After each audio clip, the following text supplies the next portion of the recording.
রজব মাসের প্রথম সপ্তাহ, প্রথম শুক্রবার, এই শুক্রবারকে কেন্দ্র করে এক ধরনের সালাত আদায় করা হয়, সেটাকে তারা নাম করা হচ্ছে সলাতুর রাগায়েব।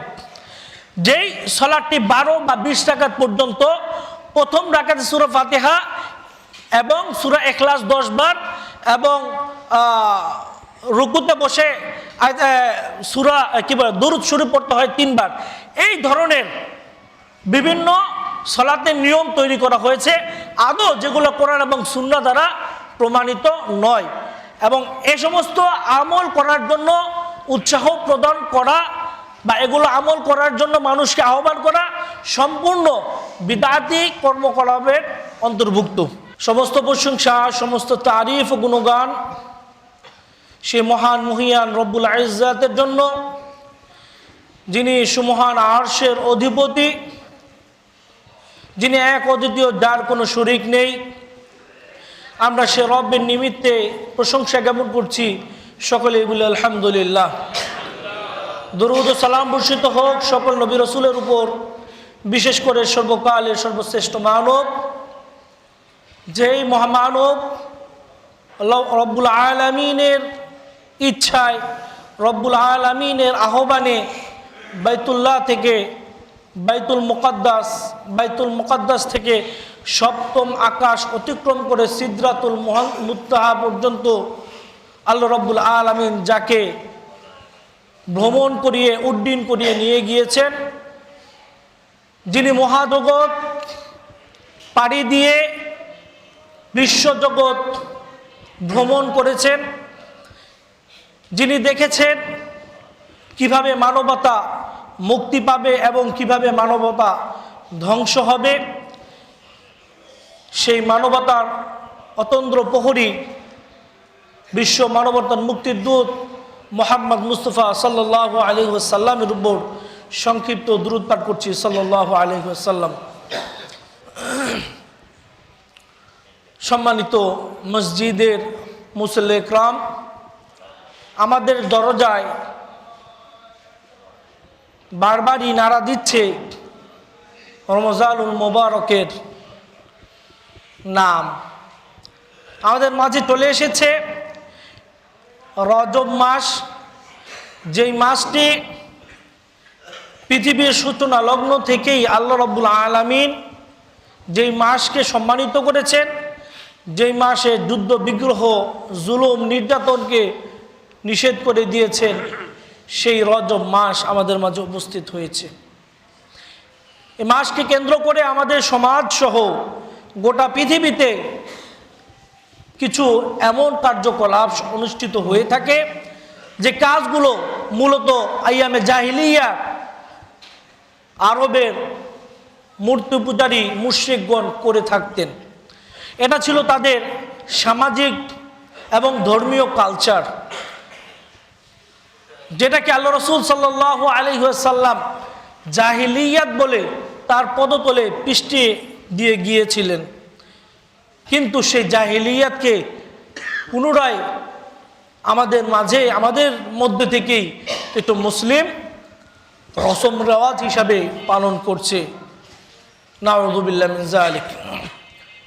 আসুন হারাম মাসের মর্যাদা ও রজব মাসের আমল এবং বিদআতি যে সমস্ত কার্যকলাপ হয়ে থাকে এ সম্পর্কে আজকে জুমার খুতবায় আলোচনা করব ইনশাআল্লাহ। মা তৌফিক ইল্লা বিল্লাহ।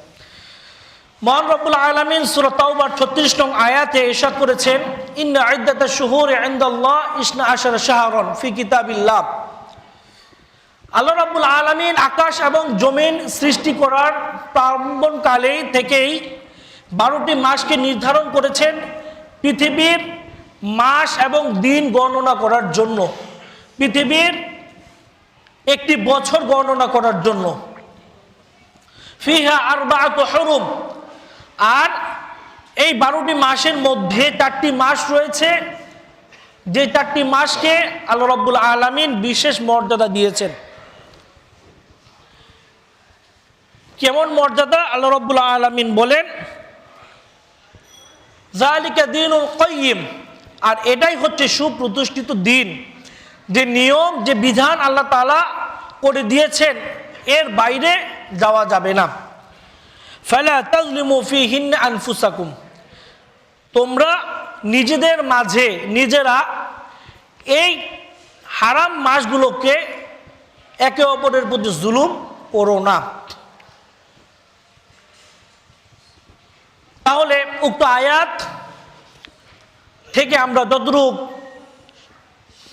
মুফাসসির কিরামের তাফসীর থেকে জানতে পারি, এখানে 12টি মাস বলতে হিজরি সনের 12টি মাসকে বোঝানো হয়েছে, যেটা শুরু হয় মুহররম দিয়ে আর শেষ হয় যুলহিজ্জা দিয়ে।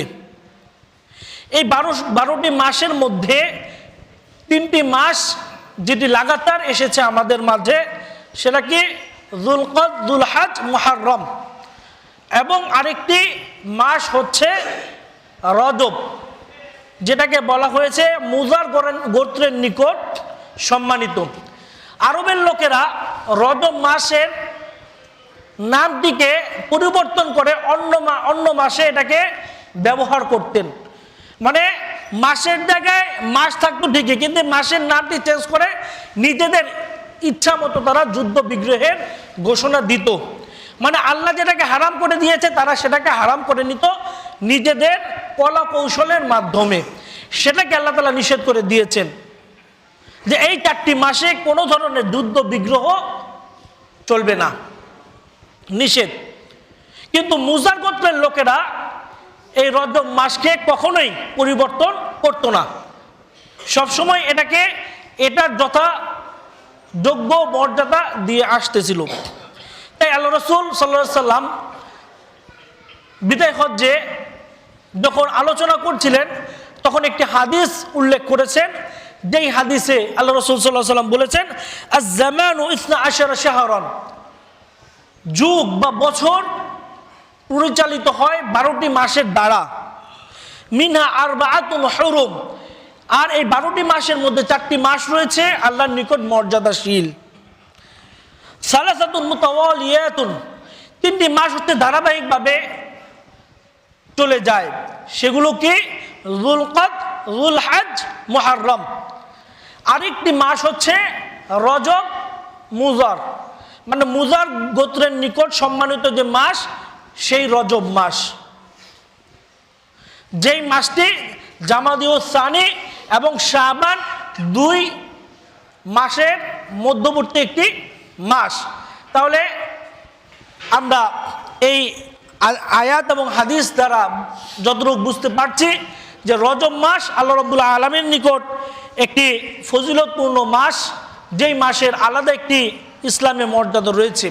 হাদিসটি 3169 নম্বর হাদিস, যেটা সহিহ বুখারীতে উল্লেখ করা হয়েছে।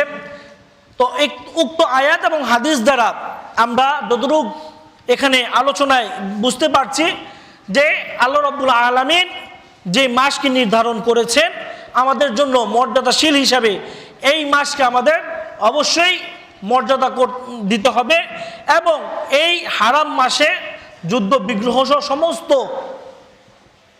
বিশৃঙ্খলাপূর্ণ কাজ বন্ধ রাখতে হবে। আমরা গতকাল জানতে পেরেছি যে ফিলিস্তিনের যে আগ্রাসন, সেটা এখন আর ইসরায়েল দীর্ঘায়িত করতে চাচ্ছে না। এখন তাদের যে কি বলা হয়, যে তাদের গরু আমেরিকা এখন আর তাদের সাথে নেই।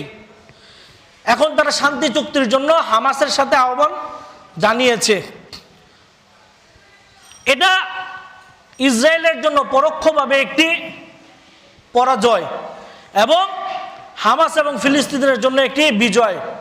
কেননা তাদের সংবাদ মাধ্যমে তারা এর জন্য কোনোভাবেই এটাকে গ্রহণ করে নিতে পারছে না। অন্যদিকে যদি আমরা ফিলিস্তিনের দিকে তাকাই, তাহলে ফিলিস্তিনিরা উচ্ছ্বাসিতভাবে তারা এটাকে সাদরে গ্রহণ করেছে।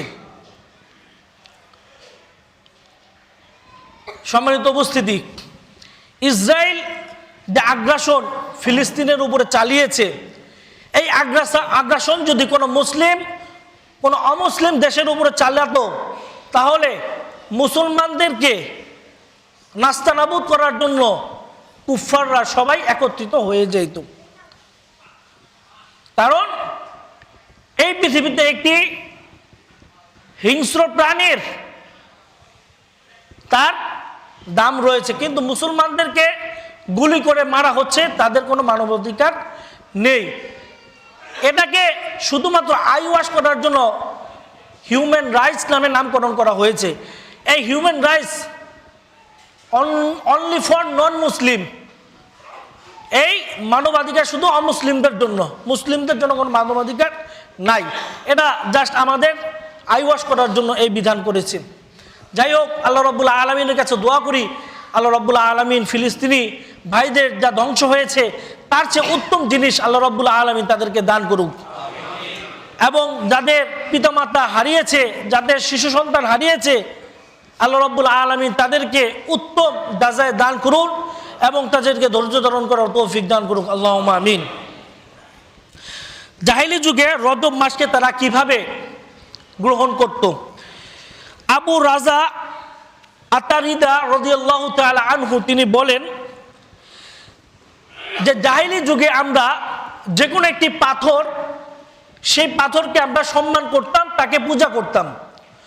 যখন এই পাথরের চেয়ে উত্তম কিছু পেতাম তখন সেটাকে বিভিন্নভাবে আমরা আকার আকৃতি দিয়ে সেটার পূজা করতাম, এবং যেই জায়গায় এই ধরনের পূজার কাজ হতো সেখানে একটি বকরিকে আমরা রেখে দিতাম এবং এর দুধ দহন করতাম। যখন আমাদের মাঝে রজব মাস চলে আসতো, আমরা আমাদের ধনুকের ফলা থেকে লোহাটাকে খুলে রাখতাম, মানে আমরা যুদ্ধ বিগ্রহ করতাম না। তাহলে এই হাদিস দ্বারা যতটুকু বোঝা যায় যে আরবের লোকেরা এই মাসে তারা যুদ্ধ বিগ্রহ বন্ধ রাখত এবং ধনুক থেকে লোহার যে তীরটি সেটাকে তারা খুলে রাখত। হাদিসটি সহিহ বুখারীর 4376 নম্বর। জাহেলি যুগের কুপ্রথা, আনুষ্ঠানিকতা, যা তারা রজব মাসকে কেন্দ্র করে আনুষ্ঠানিকভাবে উদযাপন করত। আল্লাহ রাসূল সাল্লাল্লাহু আলাইহি ওয়াসাল্লাম বলেছেন, লা ফারআ ওয়ালা আতিরা ওয়াল ফারআ আউয়ালুন নিতাজি কানু ইয়াযবাহুনা লিতাওয়াগিতিহিম ওয়াল আতির ফি রাজব। আল্লাহ রাসূল সাল্লাল্লাহু আলাইহি ওয়াসাল্লাম বলেছেন, লা ফারআ ওয়ালা আতিরা, ইসলামের মধ্যে ফারআ আতিরা বলতে কোনো অনুষ্ঠান নেই। ওয়াল ফারআ, আল্লাহ রাসূল ব্যাখ্যা করছেন, ফারআ হচ্ছে আউয়ালুন নিতাজ, উটনি সর্বপ্রথম যে বাচ্চাটি প্রসব করে জন্ম দেয়। কানু ইয়াযবাহুনা, জাহেলি যুগের লোকেরা উটনির প্রথম বাছুরটিকে তারা তাদের তাগুত, তাদের প্রতিমার জন্য উৎসর্গ করত, এই উদ্দেশ্যে যে এগুলোর মাধ্যমে তাদের কল্যাণ সাধিত হবে। নাউযুবিল্লাহ মিন যালিক। ওয়ালা আতিরা ফি রজব, আর আতিরা হচ্ছে রজব মাসে কে কেন্দ্র করে তারা এক ধরনের জবাই করত, এক ধরনের পশু জবাই করত, এটাকে বলা হয় আতিরা। এটা তারা করত রজব মাসে। ইমাম মালিক, ইমাম আবু হানিফা এবং ইমাম আহমদ বিন হাম্বল রাহিমাহুল্লাহ সহ আহলে সুন্নাহ ওয়াল জামায়াতের ইমামগণ বলেছেন, ইসলামে ফারা এবং আতিরার কোনো স্থান নেই। শুধুমাত্র ইমাম শাফিঈ রাহিমাহুল্লাহ বলেছেন যে ইসলামে আতিরা মানে রজব মাসে যদি কেউ কোরবানি করে এরকম বৈধতা রয়েছে, তবে পূর্বের মতামতটাই হচ্ছে বেশি বিশুদ্ধ এবং গ্রহণযোগ্য, এবং এই ব্যাপারে আহলে সুন্নাহর আলেম ওলামারা একমত পোষণ করেছেন। তাহলে আজকে যদি আমরা আমাদের সমাজের দিকে তাকাই, বিশেষ করে আমরা যদি একটু সাতরোজা, লালবাগ, হোসনি দালান ওই সমস্ত এলাকার দিকে চাই, তাহলে আমরা দেখব রজব মাসকে কেন্দ্র করে তাদের সামাজিক বিভিন্ন ধরনের সিন্নির ব্যবস্থা করে থাকে, এবং একটি বিধান চরম ধরনের শিরকি কার্যকলাপ, সেটা কি ডেক ঘুরানো। একজন ব্যক্তি আসে, তার হাতে কি করে ডেকটা ধরিয়ে দেয়, তখন ডেককে তারা ঘুরায়। এই যে রজব মাসকে কেন্দ্র করে বিভিন্ন ধরনের মাজারের ভিতরে সিন্নি হয়, মহেশ, গরু ইত্যাদি জবাই করা হয়, এগুলো এই হাদিসের আলোকে জাহিলি সমাজের কাজ। হাদিসটি সহিহ বুখারীর 5473 নম্বর হাদিস, যে হাদিসটা আমরা উল্লেখ করলাম। তাহলে এই যে আমাদের সমাজে রজব মাসকে কেন্দ্র করে যত সিন্নির ব্যবস্থা করা হয়, ওরস উদযাপন করা হয়, পশু উৎসর্গ করা হয়, পশুকে জবাই করা হয়, পশুর ওই পীর বাবার নামে বা ওই মাজারে সাহিত্য ব্যক্তির নামে মানত করা হয়, সমস্ত কার্যকলাপ হচ্ছে জাহিলি কার্যকলাপ, যেটির সাথে ইসলামের কোনো বিন্দু পরিমাণ সম্পর্ক নেই। এবং এ সমস্ত বিষয়ে অবশ্যই অবশ্যই শিরকে আকবরের অন্তর্ভুক্ত। তাই আমাদেরকে অবশ্যই এ সমস্ত কার্যকলাপ থেকে বিরত থাকতে হবে। আল্লাহ আমাদের তৌফিক দান করুক। রজব মাসকে কেন্দ্র করে এত কিছু শিরকি কার্যকলাপের কথা বললাম। রজব মাসকে কেন্দ্র করে আমাদের সমাজে এমন কিছু আমল রয়েছে যে আমলগুলো কোরআন সুন্নাহ দ্বারা অথেন্টিক সোর্সে আমরা পাই না। যেমন রজব মাসের প্রথম সপ্তাহ, প্রথম শুক্রবার, এই শুক্রবারকে কেন্দ্র করে এক ধরনের সালাত আদায় করা হয়, সেটাকে তারা নাম করা হচ্ছে সলাতুর রাগায়েব। যেই সালাতটি 12 বা 20 রাকাত পর্যন্ত, প্রথম রাকাতে সূরা ফাতিহা এবং সূরা ইখলাস 10 বার এবং রুকুতে বসে সূরা দুরূদ শরীফ পড়তে হয় 3 বার। এই ধরনের বিভিন্ন সালাতের নিয়ম তৈরি করা হয়েছে, আদৌ যেগুলো কোরআন এবং সুন্নাহ দ্বারা প্রমাণিত নয়। এবং এই সমস্ত আমল করার জন্য উৎসাহ প্রদান করা বা এগুলো আমল করার জন্য মানুষকে আহ্বান করা সম্পূর্ণ বিদআতি কর্মকলাপের অন্তর্ভুক্ত। ওমর রাদিয়াল্লাহু তাআলা আনহু যারা রজব মাসকে কেন্দ্র করে সিয়াম পালন করতেন, তাদেরকে তিনি ডেকে এনে তাদেরকে প্রহার করতেন যতক্ষণ পর্যন্ত না তার এই রজব মাসকে কেন্দ্র করে তাদের রোজাকে ভঙ্গ না করে। হাদিসটি ইরওয়া গালিল, হাদিস নাম্বার 957 নম্বর, হাদিসের সনদ সহিহ। তাহলে এই রজব মাসকে কেন্দ্র করে যদি কেউ কোনো সিয়াম পালন করে, সেই সিয়াম পালন করা তার জন্য সুন্নাহ হবে না বিদআত হবে, কোনো সন্দেহ নেই। আল্লাহ রাসূল বলেছেন, মান আমিলা আমালান লাইসা আলাইহি আমরুনা ফাহুয়া রাদ্দুন। কোনো ব্যক্তি যদি এমন কোনো আমল সম্পাদন করে যেই আমলের ব্যাপারে আমার কোনো নির্দেশ নেই, সেটা প্রত্যাখ্যাত, সেটা গ্রহণযোগ্য হবে না। তাই এই মাসকে কেন্দ্র করে যদি কেউ সিয়াম পালন করে, অবশ্যই অবশ্যই সেটা আমলের জায়গায় বিদআত বলে গণ্য হবে। ইমাম ইবনে কাইয়ুম রাহিমাহুল্লাহ বলেন, রাসূলুল্লাহ সাল্লাল্লাহু আলাইহি ওয়াসাল্লাম বিরামহীনভাবে টানা 3 মাস সিয়াম পালন করেছেন, এরকম কোনো বর্ণনা আমাদের কাছে নেই। জাদুল মাআদ 2য় খণ্ড 64 পৃষ্ঠা, ফতোয়া লাজনা আদ-দায়মা, সেখানে বলা হয়েছে 2য় খণ্ডের 508 থেকে 509 নম্বর খণ্ডে, সেখানের ফতোয়া কি যে রজব মাসে কোনো দিন, রজব মাসের কোনো দিনকে কেন্দ্র করে সিয়াম এর জন্য নির্দিষ্ট করা, এই ব্যাপারে শরীয়তের কোনো বিধান আছে বলে আমাদের জানা নেই।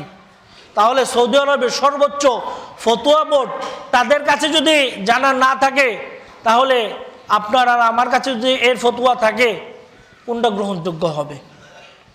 আমরা সকলেই নিজেকে নিজে প্রশ্ন করি।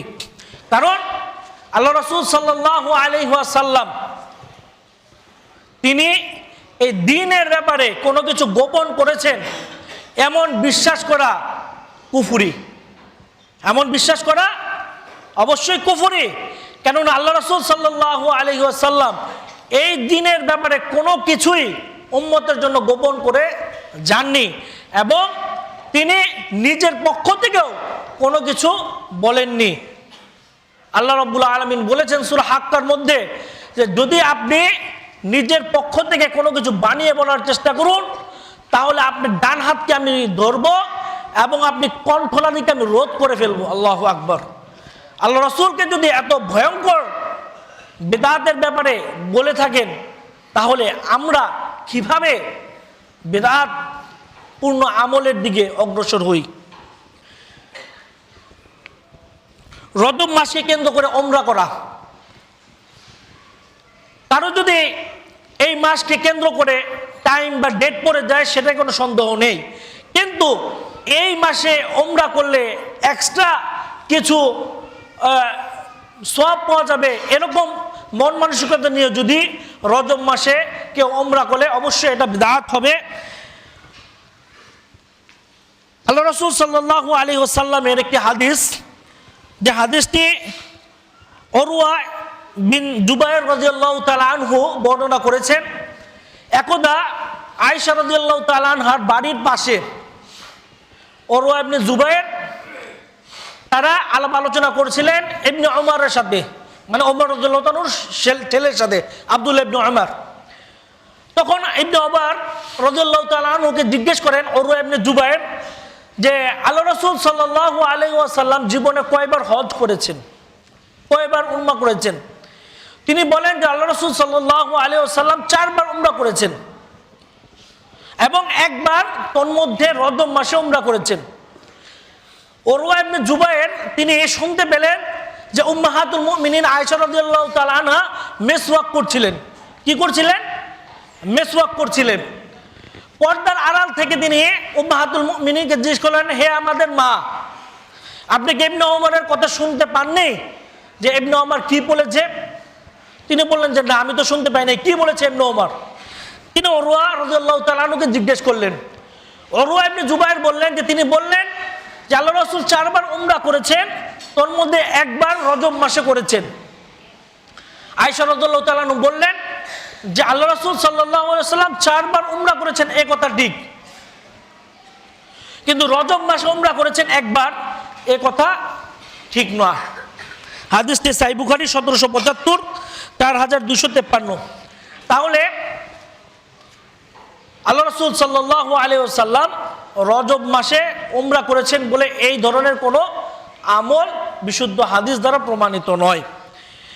আরও কিছু বিদআতি কাজ যেগুলো আমাদের রজব মাসকে কেন্দ্র করে আমাদের সমাজে প্রচলিত রয়েছে। পূর্বে যেটা বললাম, সলাতুর রাগায়েব নামে যে 12 রাকাত সালাত আদায় করা হয়, যেই ব্যাপারে কোনো বিশুদ্ধ হাদিস নেই।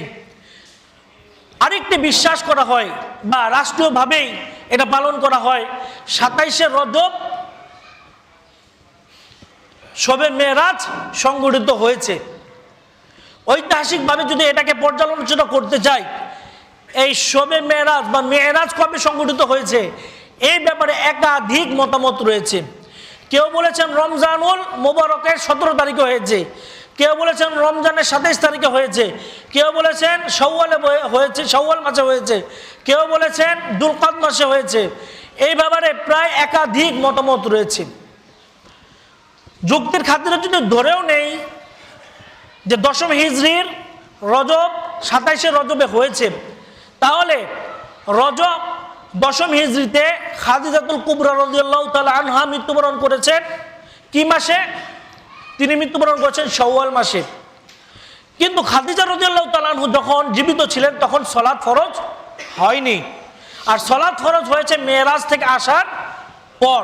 তাহলে যদি খাদিজা রাদিয়াল্লাহু তাআলা আনহু তিনি সালাতের ফরজের বিধান নাই পান, তাহলে কিভাবে তার যে বছর মৃত্যু হয় সে বছর সালাত ফরজ হয়? এটা হচ্ছে যারা বিশ্বাস করে তাদের কাছে আমাদের প্রশ্ন। অতএব এই তারিখটাও ঠিক নয়, এই তারিখটাও ঠিক নয়। আল্লাহ রাব্বুল আলামিন বলেছেন, সুবহানাল্লাযী আসরা বিআবদিহি লাইলাম মিনাল মাসজিদিল হারামি ইলাল মাসজিদিল আকসাল্লাযী বারাকনা হাওলাহু লিনুরিয়াহু মিন আয়াতিনা। পবিত্র সেই সত্তা যিনি তার বান্দাকে ভ্রমণ করিয়েছিলেন। এখানে মাজহুলের সিগে ব্যবহার করা হয়েছে। আল্লাহ রাসূল নিজে নিজে ইসরায় যান নাই, আল্লাহ রাসূলকে নিয়ে যাওয়া হয়েছে। যে ঘটনা সহিহ বুখারীতে রয়েছে যে তিনি রাতের বেলায় তার ঘরে ছিলেন, এমন অবস্থায় জিবরাইল আলাইহিস সালাম আগমন করলেন।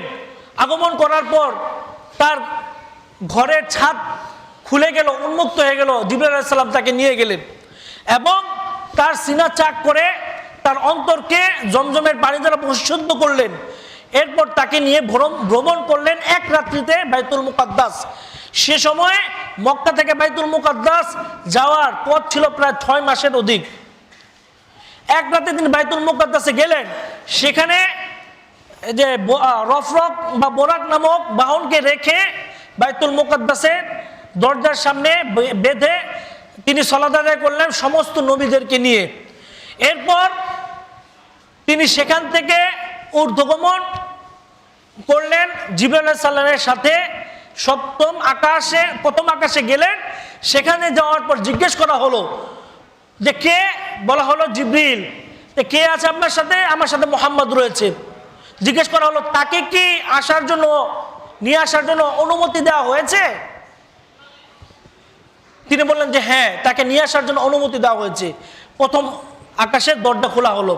অথচ আল্লাহ রাসূল সাল্লাল্লাহু আলাইহি ওয়াসাল্লাম বলেছেন মাসিরাতুল 50,000, এই দুনিয়া থেকে প্রথম আকাশ 500 বছরের দূরত্ব এক রাত্রিতে ঘটেছে। আবার এখান থেকে দ্বিতীয় আকাশে গেলেন। এভাবে তৃতীয়, চতুর্থ, পঞ্চম, সপ্তম আকাশ পর্যন্ত গিয়ে জিবরাইল আলাইহিস সালাম বললেন এর উপরে যাওয়ার আমার অনুমতি নেই, এখন আপনি যান। আল্লাহ রাসূল সাল্লাল্লাহু আলাইহি ওয়াসাল্লাম সপ্তম আকাশ থেকে সিদরাতুল মুনতাহা পর্যন্ত গেলেন। এর উপরে যাওয়ার আল্লাহ রাসূলের অনুমতি নেই। সেখানে গিয়ে তিনি কি করেছেন? আল্লাহর সাথে কথোপকথন করেছেন। তিনি আল্লাহকে দেখেননি। যারা বলে যে রাসূল সাল্লাল্লাহু আলাইহি ওয়াসাল্লাম মেরাজের রাতে আল্লাহকে দেখেছেন, তারা আল্লাহর প্রতি এবং রাসূল সাল্লাল্লাহু আলাইহি ওয়াসাল্লাম মিথ্যা আরোপ করে। তিনি আল্লাহর সাথে কথোপকথন করলেন। আল্লাহ রাব্বুল আলামিন সর্বপ্রথম তাকে 50 ওয়াক্ত সালাত এর ফরজিয়াতের হুকুম দিলেন। এরপর যখন তিনি নেমে আসলেন, মুসা আলাইহিস সালাম পরামর্শ ক্রমে তিনি ক্রমবর্ধন এই সালাত আল্লাহর কাছে চেয়ে চেয়ে কমিয়ে নিয়ে আসলেন।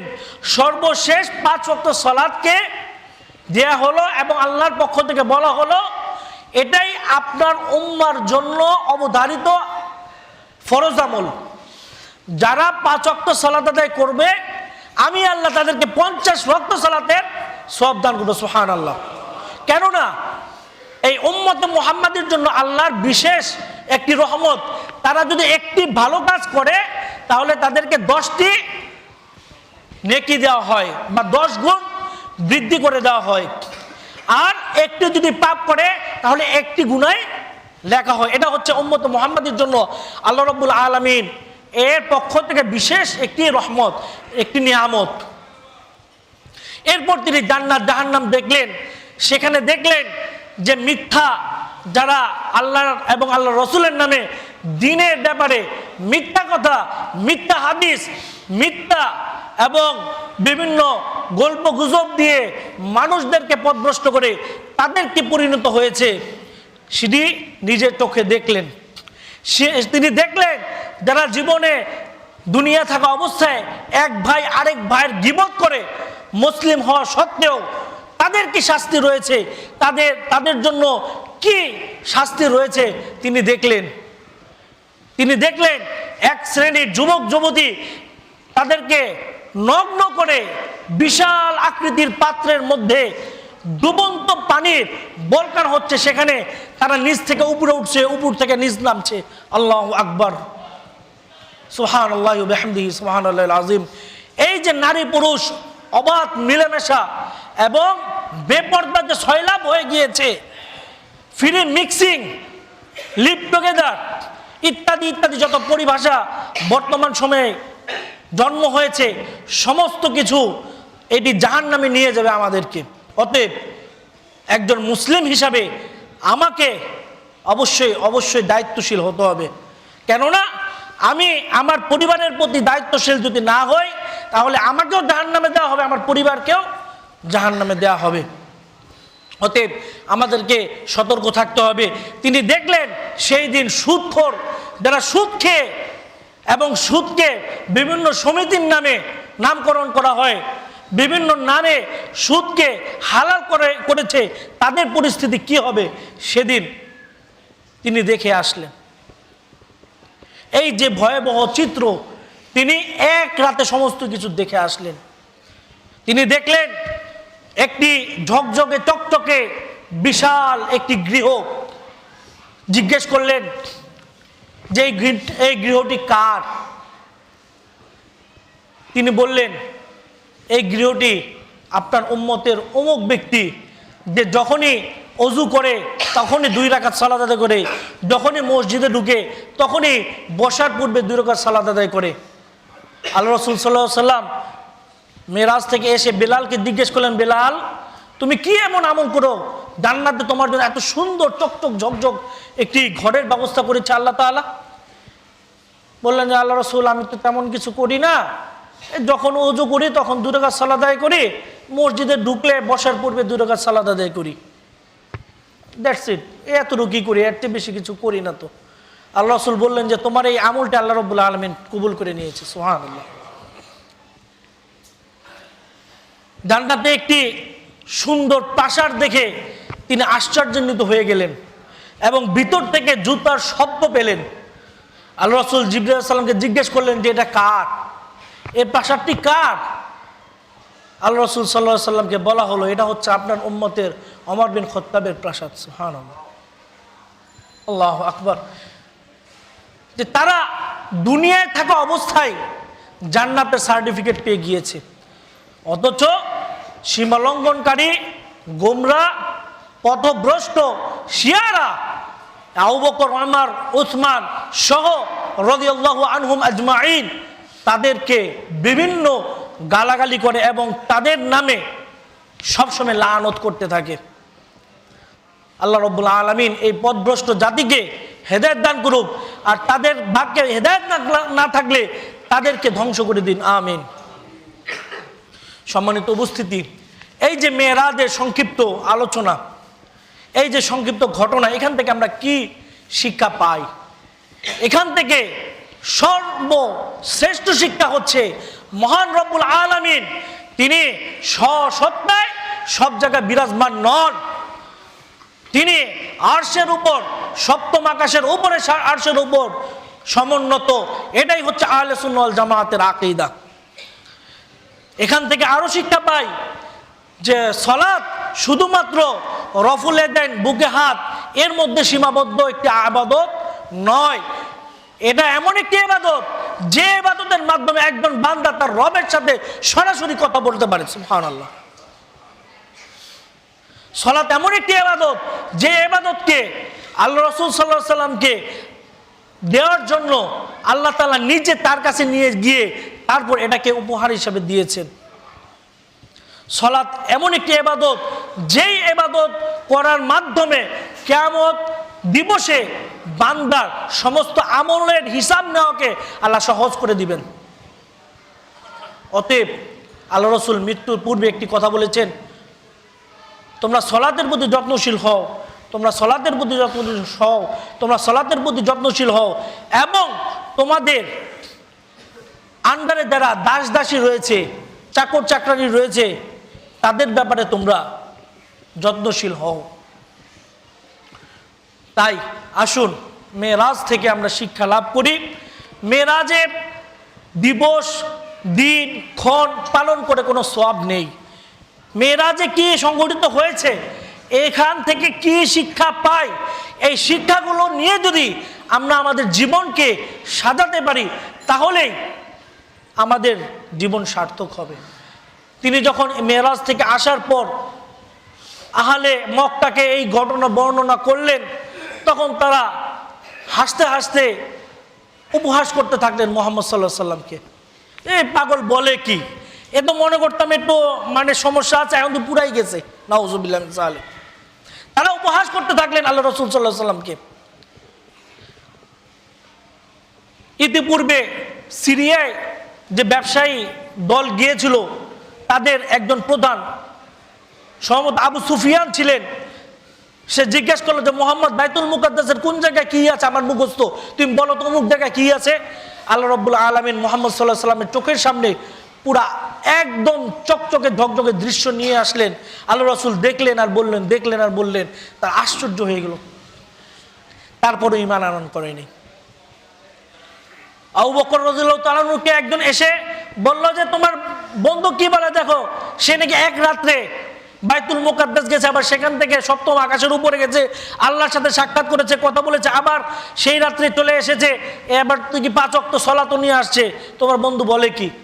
তিনি বললেন যে মুহাম্মদ যদি বলে থাকেন তাহলে তিনি সত্য বলেছেন, এর চেয়েও কঠিন বাস্তবতাকে আমি মেনে নিয়েছি যে সে যখন বলে যে আমার কাছে ওহী আসে, এটাকে দেখাও যায় না, ছোঁয়াও যায় না, সেটাকে আমি মেনে নিয়েছি। আর এটা যদি মুহাম্মদ সাল্লাল্লাহু আলাইহি সাল্লাম বলে থাকে অবশ্যই আমি আবু বকর তার কথা ঈমান আনয়ন করলাম। সুবহানাল্লাহ। তারপর থেকেই তাকে তার উপাধি দেওয়া হয় সিদ্দিক, সত্যায়নকারী। তাই আসুন আমরা এই মেরাজ থেকে শিক্ষা লাভ করতে পারি। মেরাজকে কেন্দ্র করে বা রজব মাসকে কেন্দ্র করে আমরা অনেক সময় কবর জিয়ারতকে নির্ধারণ করি যে এই রাতে যেহেতু একটা ফজিলতপূর্ণ রাত, যাই একটু কবর থেকে জিয়ারত করেছি। না, করা যাবে না। কবর জিয়ারত একটি গুরুত্বপূর্ণ আমল, যার মাধ্যমে একজন মানুষ পরকালকে স্মরণ করে, কিন্তু রজব মাসকে কেন্দ্র করে বা শবে মেরাজকে কেন্দ্র করে কবরস্থানে যাবেন, ঘুরবেন ফিরবেন, দোয়া করবেন, করা যাবে না। অবশ্যই এটা বেদাতের অন্তর্ভুক্ত হয়ে যাবে। এই রজব মাসকে কেন্দ্র করে মৃত ব্যক্তিদের নামে বিভিন্ন সিন্নি, যদিও আপনি বিসমিল্লাহ আল্লাহু আকবার বলে জবাই করে সেটাকে সিন্নি করেন, কিন্তু সেটাকে রজব মাসেই করতে হবে কেন? অন্য মাসে করেন। মৃত পিতামাতার জন্য গরিবদেরকে খাওয়াবেন, অন্য মাসে খাওয়ান, রজব মাসেই করতে হবে কেন? তাহলে আপনি এটাকে সম্মানিত করছেন, এটাকে গুরুত্ব দিচ্ছেন, অথচ আল্লাহ রাসূল সাল্লাল্লাহু আলাইহি ওয়াসাল্লাম তো এটাকে গুরুত্ব দেয়নি। রজব মাসকে নির্দিষ্ট করে দোয়া পাঠ করা। কি দোয়া পাঠ করা? আল্লাহুম্মা বারিক লানা রজবা ওয়া শাবানা ওয়া বাল্লিগনা রমাজান। এই ধরনের দোয়া পাঠ করা, যেটি বিশুদ্ধ সনদে আমাদের কাছে প্রমাণিত নয়। অতএব আল্লাহ রাব্বুল আলামিনের কাছে আমরা দোয়া করি, রজব মাসকে কেন্দ্র করে যত ধরনের বিদআতি কার্যকলাপ রয়েছে আল্লাহ তাআলা আমাদেরকে এগুলো থেকে বিরত থাকার তৌফিক দান করুন, আমিন। এই মাসকে কেন্দ্র করে যত ধরনের শিরকি কার্যকলাপ ওরসের নামে, এই মৃত ব্যক্তির নামে যে শিরকি কার্যকলাপ হচ্ছে, আল্লাহ তাআলা এগুলো থেকে আমাদেরকে বিরত থাকার তৌফিক দান করুন, আমিন। এই রজব মাসকে কেন্দ্র করে যত বিদআতি আমল হচ্ছে, এই বিদআতি আমল সালাত হোক, সিয়াম হোক, কবর জিয়ারত হোক, উমরা হোক, এগুলো থেকে আল্লাহ তাআলা আমাদেরকে হেফাজত করুন। আমরা যাতে জীবনের সকল ক্ষেত্রে সুন্নাহকে গ্রহণ করতে পারি, সুন্নাহ মোতাবেক চলতে পারি, আল্লাহ রাব্বুল আলামিন আমাদের সেই তৌফিক দান করুন, আমিন। হাযা মা ইনদি ওয়া ইলমু ইনদাল্লাহ, আস্তাগফিরু লি ওয়া লিসাইরিল মুসলিমিন।